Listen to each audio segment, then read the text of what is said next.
think we'll begin now.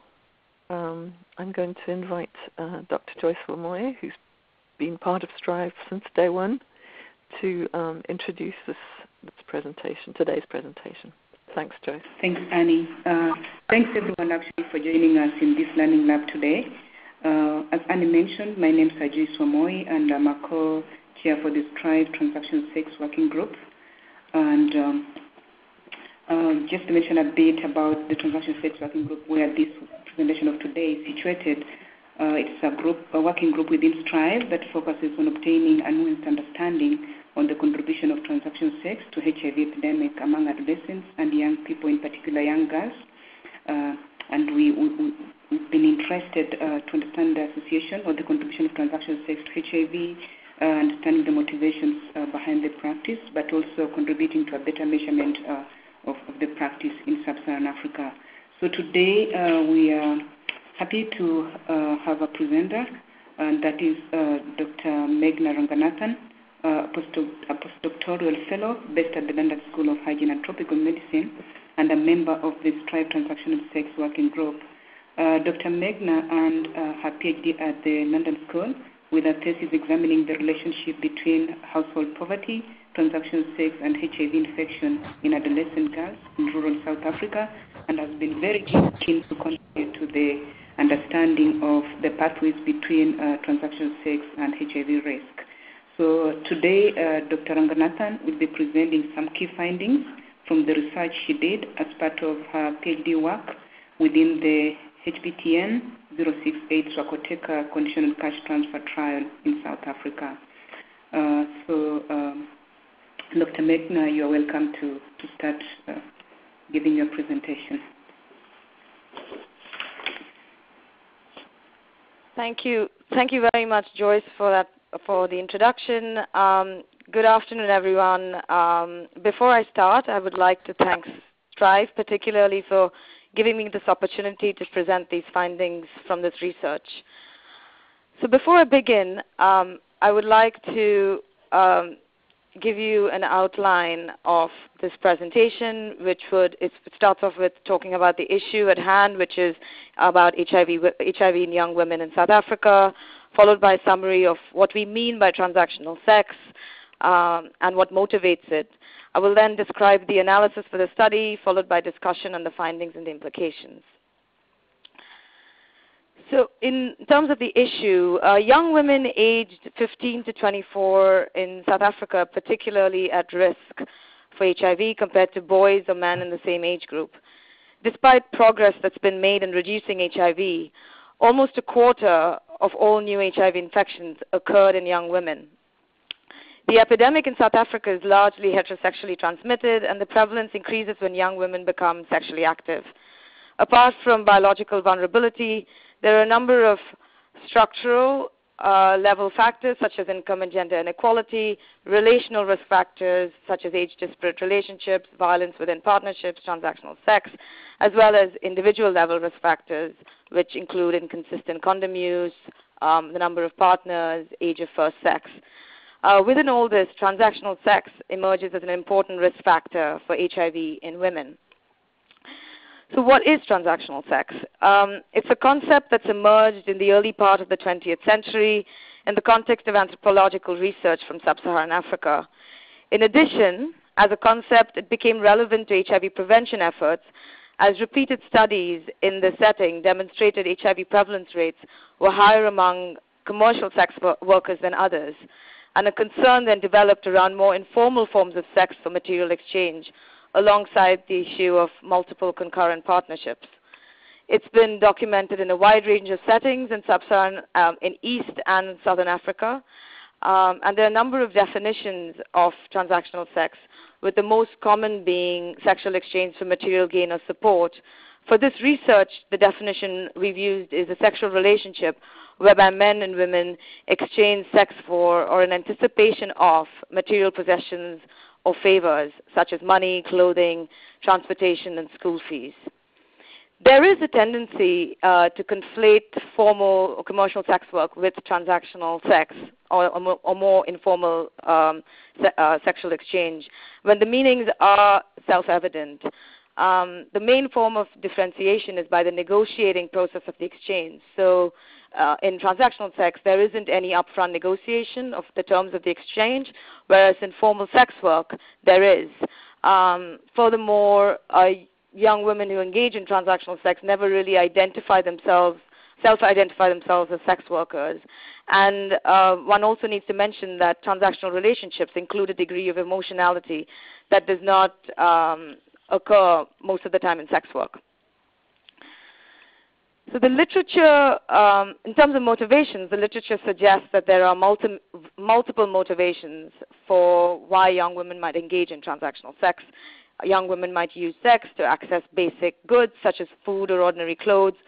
Further, peer pressure, family pressure, aspirations for acquiring expensive goods might also be important motivating factors. Hence, given these multiple motivations and the fact that these are not mutually exclusive, after conducting a comprehensive review of the social science literature on transactional sex, Kirsten Stobenau and colleagues who are also part of this transactional sex working group have published a paper in Social Science and Medicine where they argue that across the literature there are three interrelated paradigms of transactional sex: sex for basic needs, sex for improved social status, and sex and material expressions for love. And these in turn operate in a context that range from high levels of poverty to high levels of inequality. And women's agency in these contexts vary dramatically from, being passive or powerless to powerful.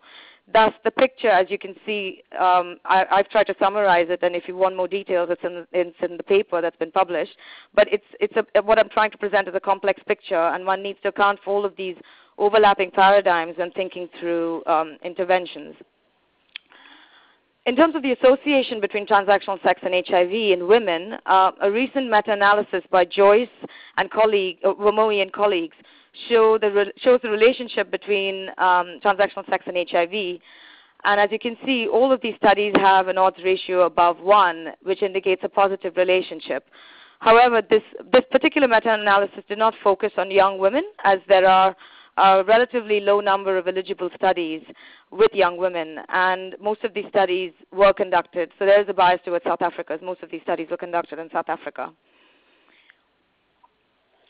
In addition, studies have also pointed out an association between transactional sex and other HIV-related risk behaviors that are associated with or are determinants of HIV, which includes experience of partner violence, where we see the most evidence, having had multiple and concurrent partners, or reported alcohol use. However, the pathways through which transactional sex increases HIV risk in young women remains less clear. So the purpose of this study is to explore whether transactional sex is associated with an increased risk of HIV infection among a cohort of rural, sexually active young South African women aged 13 to 20, and to explore whether this relationship was mediated through certain HIV-related risk behaviors.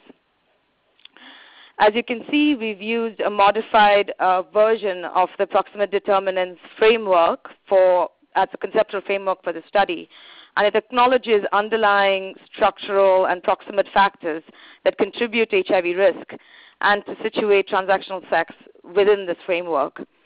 This conceptual framework recognizes the influence of demographic and socioeconomic factors on young women's engagement in transactional sex, and how certain partnership dynamics or relationship characteristics might potentially mediate the relationship between transactional sex and HIV.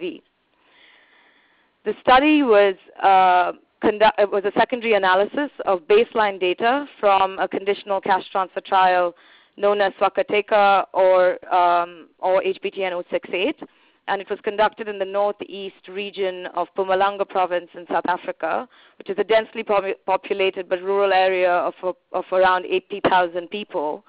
The Agincourt Health and Demographic Surveillance Site has been used as a sampling platform, and there are approximately 28 villages and around 21 to 22 secondary schools in this catchment area for the study. in terms of the description of the trial, for those of you that are not familiar with the Koteka trial, the objective of the trial was to determine whether provision of cash, conditional and school attendance reduced HIV incidence among young women aged 13 to 20. It's an individually randomized controlled trial which was conducted from 2011 for 4 years. The Agincourt demographic surveillance site was used as a platform to identify eligible households and young women. And the total sample size was 2,533 young women and households, and young women who identified as sexually active the number was 693. In terms of the eligibility criteria for the trial, young women had to be aged between 13 to 20. They had to be enrolled in grades 8 to 11 at one of the schools in the Agincourt surveillance area. The parent or guardian who lived with the young woman had to consent to study procedures as well, and both the parent and the young woman had to have a bank account. For this study, the exposure variable is transactional sex for money and or things, and the outcome variable is HIV. Transactional sex was this variable was constructed from 2 questions. The first was, did you feel like you had to have sex with a partner because they gave you money? And the second question was, did you feel like you had to have sex with a partner because they gave you things such as, and there was a list of items such as airtime, cell phone, and a whole host of other items. The questions were referred to 3 most recent sexual partners, and the final variable, which is sex in exchange for money and or things, was coded as binary, yes or no. And there were 4 steps used to derive the variable. So the variable transactional sex for money was coded as 1 if the participants said yes to this question. The variable transactional sex for things was coded as 1 if participants said yes to question 2. The variable transactional sex for money and things was coded as 1 if the participant had said yes to both question 1 and 2. And the final variable, which is transactional sex for money and or things, was coded as 1 if the participant said yes to question 1 or 2 or question 1 and 2. In terms of mediating variables, there were a number of mediating variables in the relationship in the pathway between transactional sex and HIV, or what we, through the conceptual framework that I presented earlier, what we consider as potentially how transactional sex might be mediating, how this relationship might be mediated. These are age difference between the partners, so age disparate relationships, whether condoms was used at last sex, whether there was sex that occurred under the influence of alcohol or drugs, whether young women responded positively to the question on partner concurrency, and whether she perceived her partner to have concurrent partners, as well as number of sexual partners in the past 12 months, and they had to answer the sexual relationship power scale. And in terms of confounding and other variables, these were age of the young woman, age at first sex, the employment status of the young woman, household consumption per capita, which was a measure of living standards, and the educational level of the primary caregiver, as well as the status, orphan status. In terms of steps that were conducted for the mediation analysis, we first estimated the total effect of the exposure on the outcome, which was a model that looked at the association between transactional sex and HIV, adjusted for the confounders.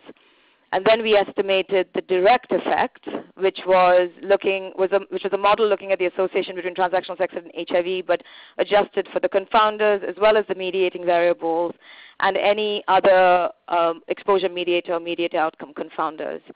And we then compared the total and direct effect to assess the extent to which the association was mediated by these hypothesized variables. And each of the mediators, we considered them individually and then together in the same model. So this is how we anticipated the relationships to work between transactional sex and HIV. There's and E is the total effect, and E apostrophe is the direct effect. And as you can see, the list of potential mediators, which include risky characteristics as well as the risk perception, and the number of the confounders, both in terms of mediator outcome, exposure mediator, and between the exposure and the outcome. In terms of our findings, as you can see, the prevalence of transactional sex was 14% among sexually active young women reporting engaging in transactional sex. And of young women who reported ever engaging in transactional sex, 12.4% were HIV positive compared with 5.2% who did not report transactional sex.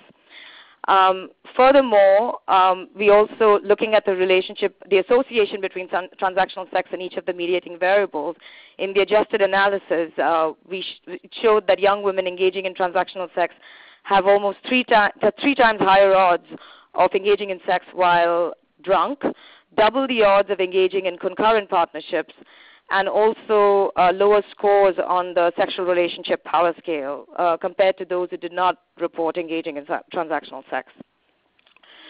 So what is, and in terms of the actual mediation analysis, for the total effect, we saw that transactional sex, the girls engaging in transactional sex had 2.5 times higher odds of being HIV positive, and this was after adjusting for the confounders. And in terms of the direct effect, they had 2.6 times higher odds of being HIV positive after adjusting for the confounders and the mediators.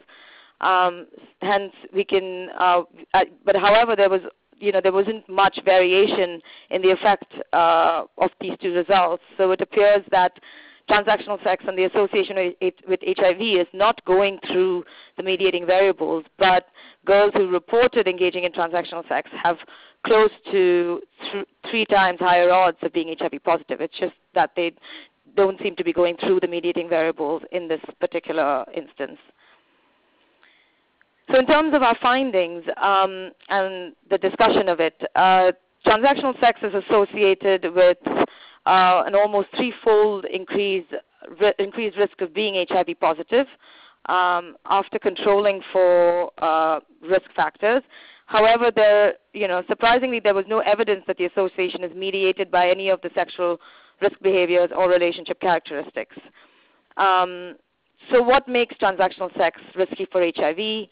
One could say it's given that none of these variables mediated it, there are two hypothesized pathways that need further research. The first being that it could be the choice of men that young women are engaging with who are part of higher sexual risk networks.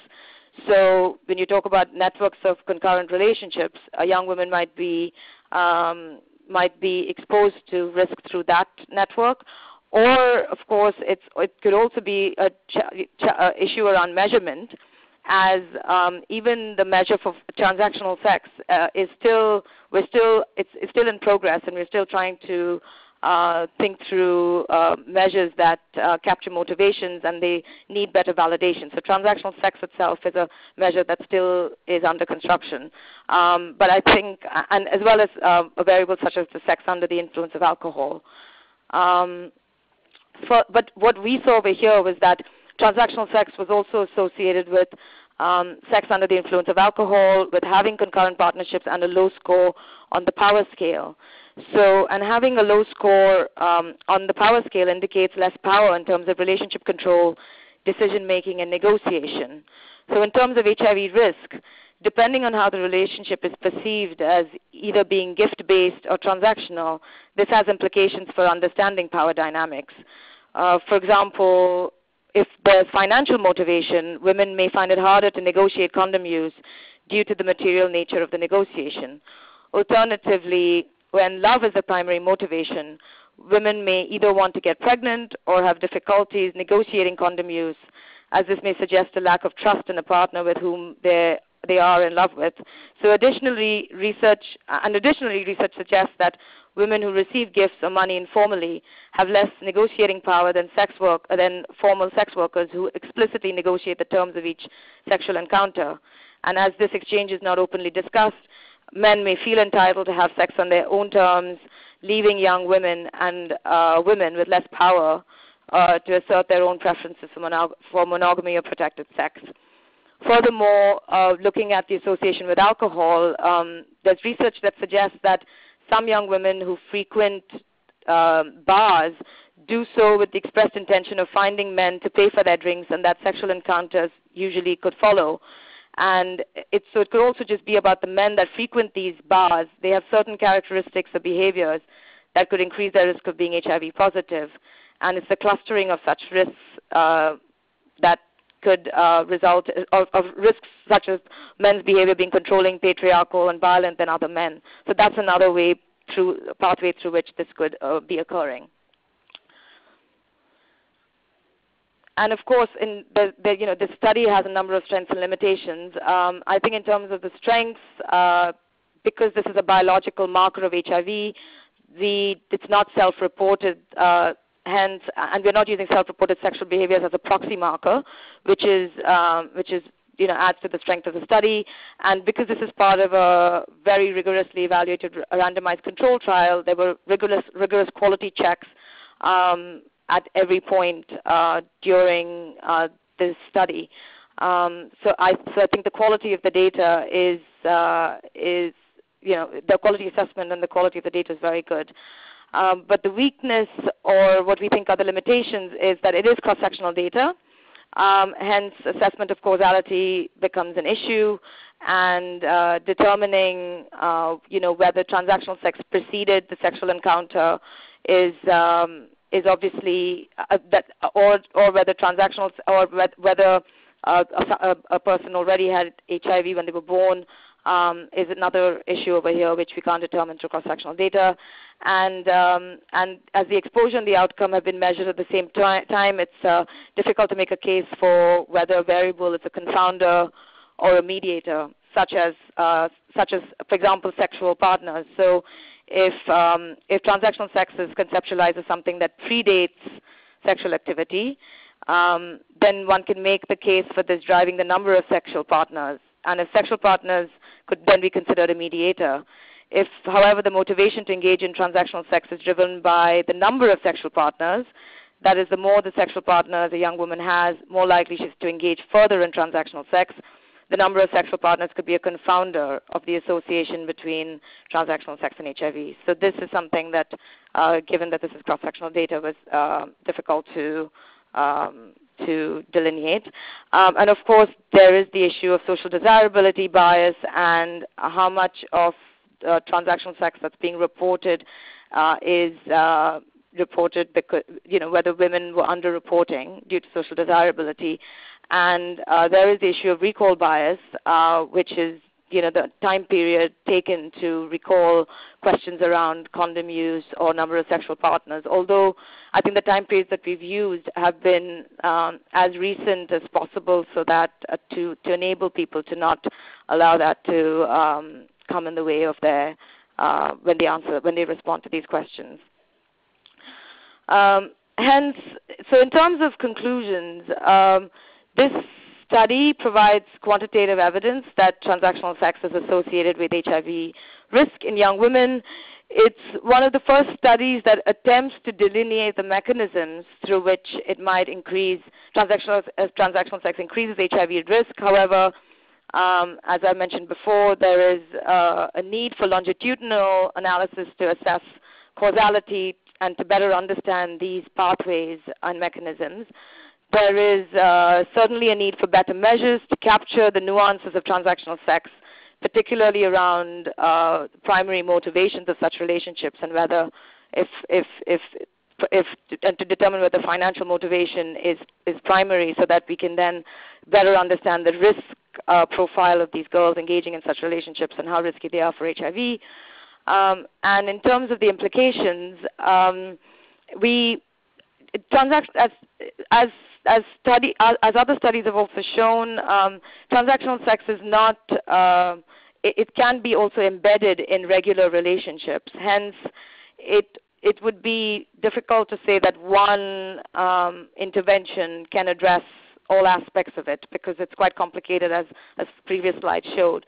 Hence, in terms of the implications, it would be good to think through a multi-component intervention that addresses some of the structural drivers, some of the behavioral aspects that young girls face, such as status, a need for improved self-esteem, as well as and in terms of their aspirations, as well as perhaps better access to services and better access to youth-friendly sexual and reproductive health services to think through all of the dimensions of the structural implications of transactional sex and the impact it has on HIV. Thank you.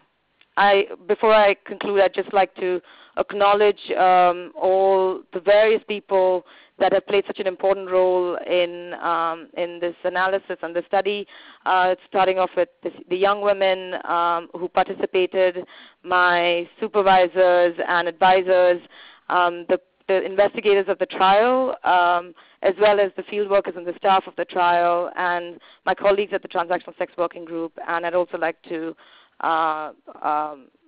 acknowledge DFID and STRIVE, as well as HPTN 068 for this research. Thank you very much.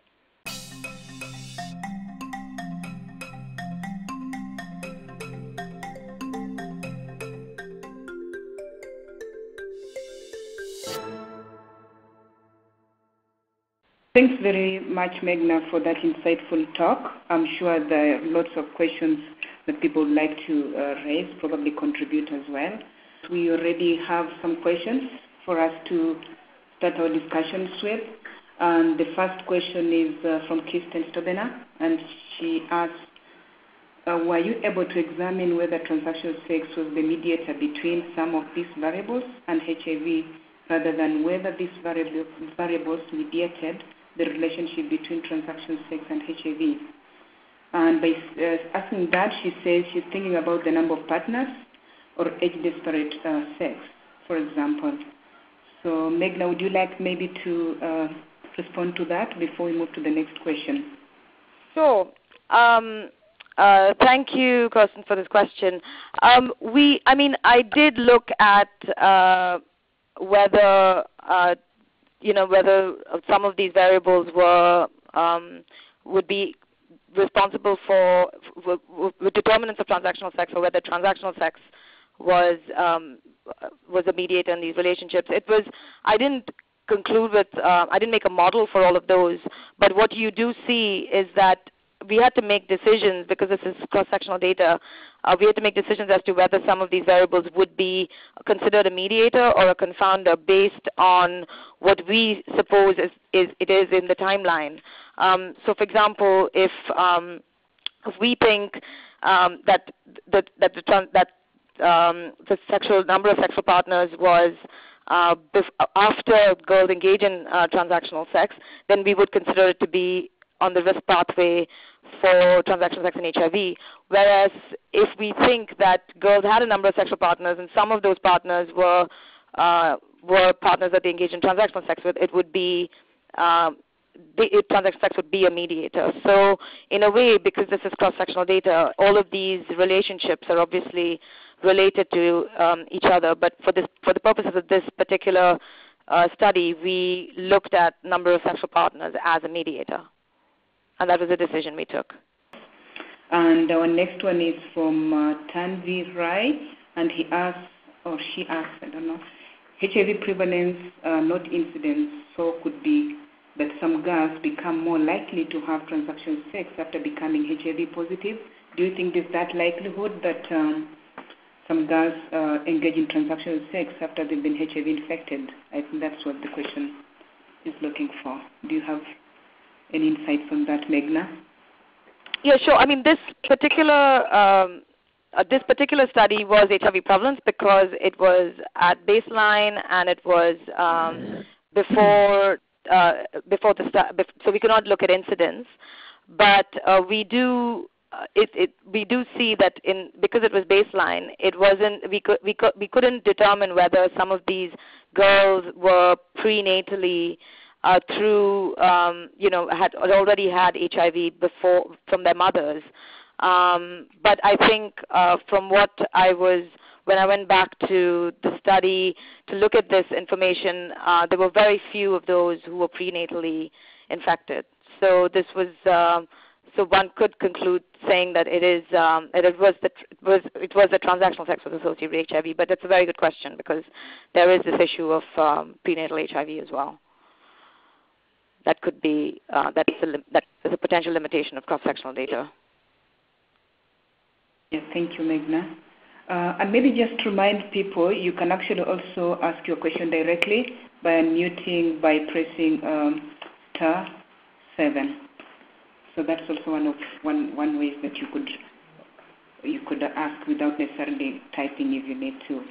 So we also have a question from Busizwe Ngosi, and she asks, what was the point of having a banking account? Oh, that was for the cash transfer study. That was just so that the money received by the young women and the parents was in a safe space, and they were receiving their monthly amounts for that study.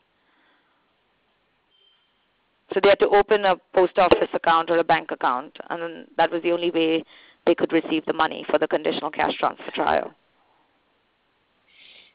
Yeah. Thanks, Meghna. And we also have another question from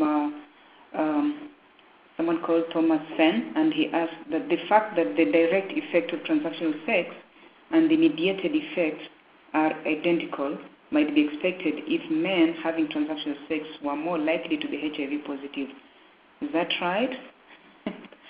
I mean, I would say that it's certainly, I mean, I think what I would say to that is that it doesn't have to be that men are having transactional sex. I think the girls who are engaging in certain men, so the choice of men that these girls are choosing, which could be men that are what they perceive to be wealthier, are perhaps good looking, sort of who contribute to the girls feeling like they are contribute to status in young women. So they feel like they're with these men who are providing them with a lot of items. And so this idea of being provided by these men lure these girls into certain relationships where men may be in other relationships or other sexual relationships, not necessarily transactional relationships, but then might not be necessarily practicing safe sex within those relationships. So it's networks that these men are that might put these girls at risk for HIV. So that could be a pathway, certainly. I'm not sure if that's answered the question. Yeah. That's good. Thanks, Meghna. We also have a question from Renee Wayna, and he says, thanks very much for a great presentation. Please, could you comment on addressing alcohol misuse in tackling transactional sex and associated HIV risk? On addressing alcohol misuse and tackling, so in terms of what would we do as an intervention, is that the question? Yeah, if you have any insights on that, addressing the misuse of alcohol with regards to tackling the practice of transactional sex. Yeah, I mean, in this case, I think it's not necessarily about directly about alcohol misuse as much as it's also about the structural space that these girls might be exposed to where alcohol is also served. So if young women are in what's called shebeens, these township bars where they are drinking, being offered alcohol, drinking, and are with men who are also of a certain risk profile because everyone's having a good time but not necessarily practicing monogamous or monogamous sexual sex, then you'll end up in a situation where these girls are at risk. So I think one has to address the actual alcohol issue in young people, but I think from a transactional sex perspective, it's also about working with these girls to think through, to critically reflect on what it is they want from their lives, what are their aspirations, practicing health education around whether or not going to they obviously can be entertained, but whether putting themselves in a vulnerable position in those circumstances is something that is prudent. And I think tackling some of the structural issues around finances. So if these girls had some money, they'd probably spend money on, if they wanted to drink alcohol, they'd spend it. But a lot of times it happens that they're in a bar where they're being paid to drink alcohol, which then puts them at risk. So when we talk about tackling, addressing alcohol misuse, it has to, especially for transactional sex, it has to be in the context of a structural and a behavioral intervention. Yeah. An additional question to that, actually, I think also from Renee, she would also like to know if you have anything that you can comment in terms of the role of youth-friendly services in addressing transactional sex. Are there any best examples of these services that can support women that you'd like probably to share?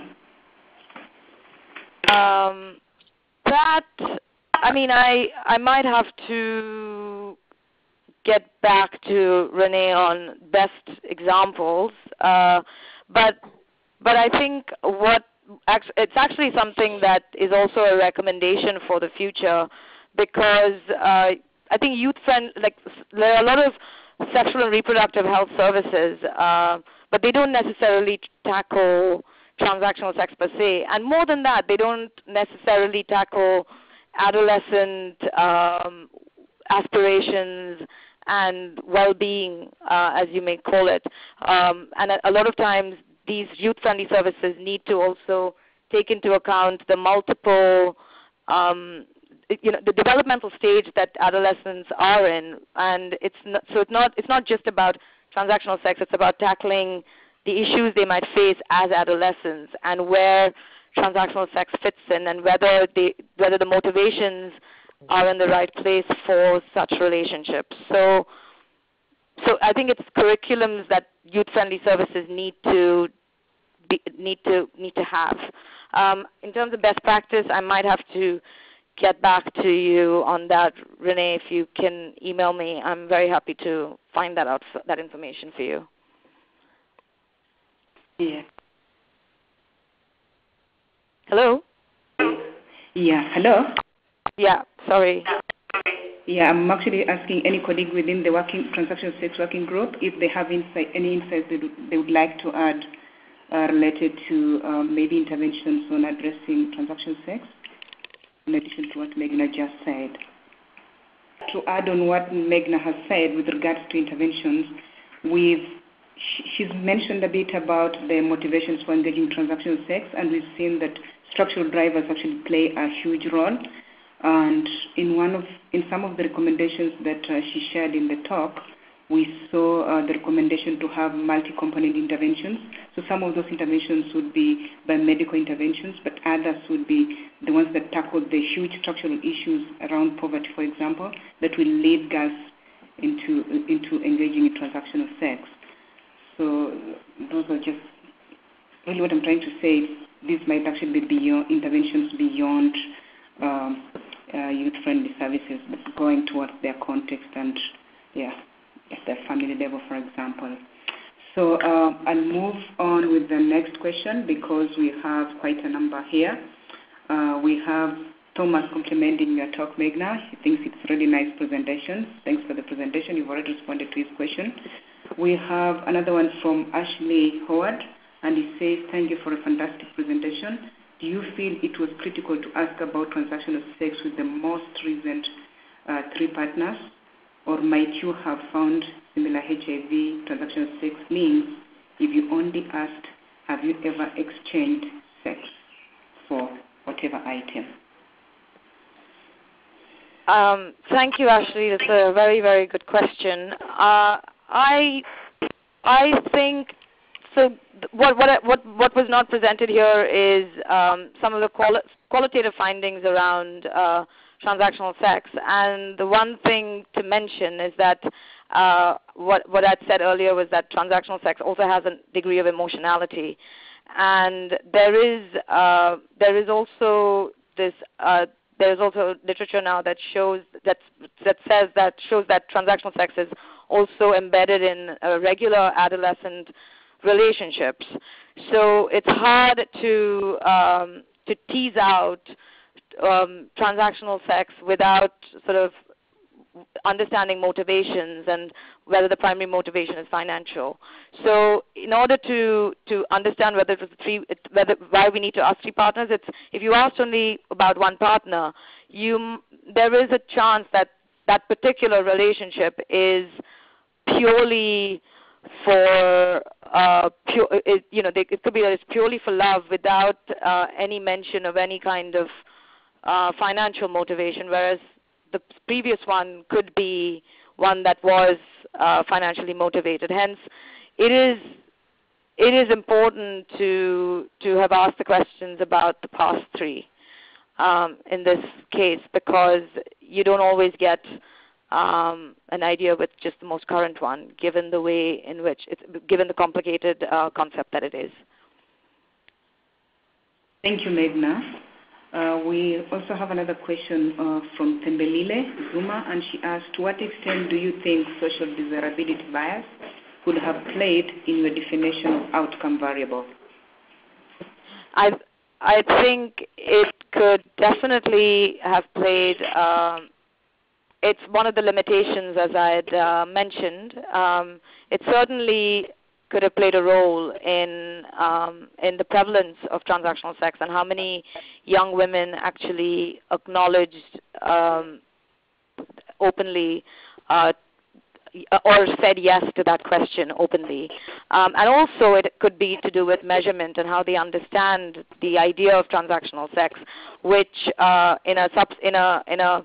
in a qualitative study that I also conducted in this setting, which I haven't gone into in this presentation, there were a lot of young women who might have said yes to the question, but then had a different idea or a notion for what it is. Hence, yes, it's certainly social desirability bias is an issue that is a limitation of the study as well. Thanks very much, Meghna. And I go back to another question from Kirsten, and she would like to know just the idea of the choice of male partners and sexual networks is really interesting. Can you talk more about that and any evidence that this could be the case, or how you thought of this possibility? Sure. So in terms of evidence, certainly, I mean, so essentially, it's plausible. What I was mentioning was that these relationships might be part of higher risk networks, and young women are made vulnerable through the risk or the underlying risk of men that they choose to have sex with. And this basically corroborates work that colleagues of ours at the London School, Holly Prodden, conducted, and their analysis basically suggested that young females with multiple partners serve as a network to high-risk male partners that render them vulnerable to HIV. And there's also evidence from DHS data that suggests this, that paying for sex was associated with HIV-positive status among young men, and a higher number of lifetime sexual partners was associated with HIV-positive status among young women. So certainly, so there is evidence, and it certainly is something that needs to be explored further. But just broadly thinking through this interesting presentation, I was wondering if you see any potential implications for this interesting work on pathways linking HIV and transaction sex. Yeah, I think in terms of implications, I mean, I think it would be wrong to say that we need to eradicate transactional sex, but it's important to understand the context and the conditions and the circumstances in which it it operates and what aspects of transactional sex are actually risky for HIV. Hence, an intervention needs to be multidimensional and multi-component. And also, it's really important to get an understanding of what motivates these relationships and to understand whether it's financial motivation or motivation for love, because it's only through that we're able to then get an understanding of power dynamics that might exist within the relationship, which then renders these girls vulnerable to HIV. So better measures, which to better understand motivations, which is something that the Strive Transactional Sex Working Group is actually currently working on, as well as in the future recommendation for interventions that it should be multi-component, and it can't be that we have one intervention for just transactional sex. It has to be tackling poverty, so a structural intervention that could tackle the context of poverty, a behavioral aspect that could be a critical reflection piece that addresses gender inequalities, healthy relationships, talking about aspirations of these young women, hope in these young women, as well as sort of a biomedical component around HIV testing, access to PrEP, and making sure these are youth-friendly. So having a very multi-component intervention is also really important.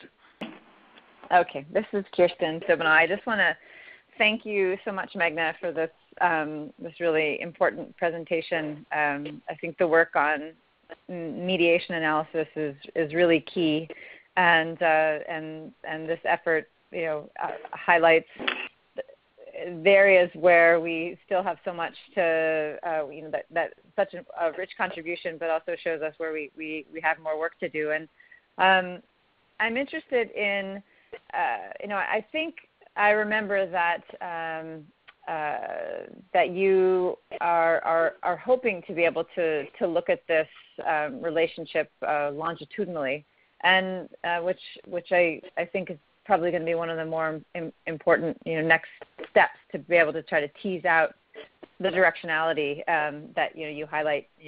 Unfortunately with cross-sectional data you just simply can't do.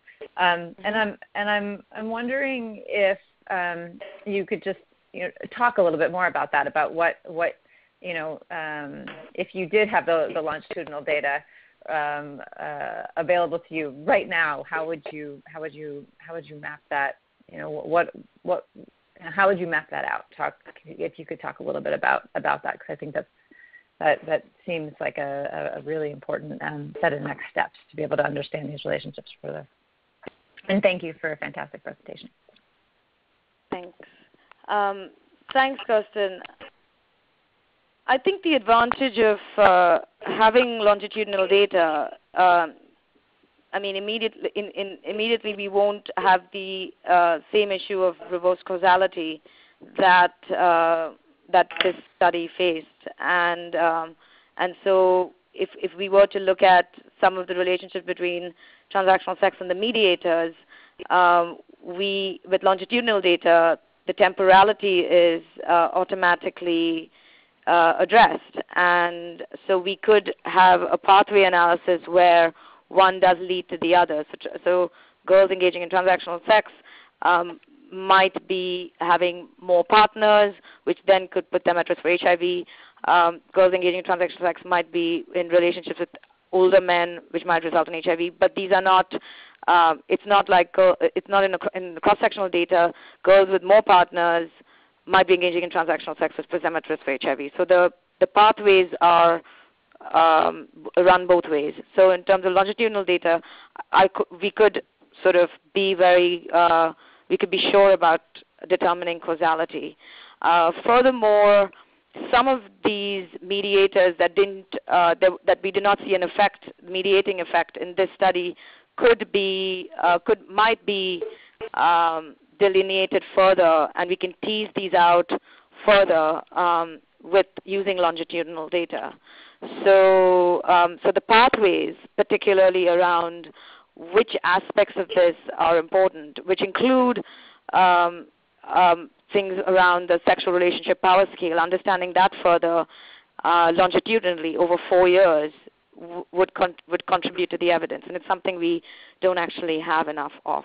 And of course, we can then look at HIV incidence as well with longitudinal data because it's 4 points in time and it's new infections that might have emerged.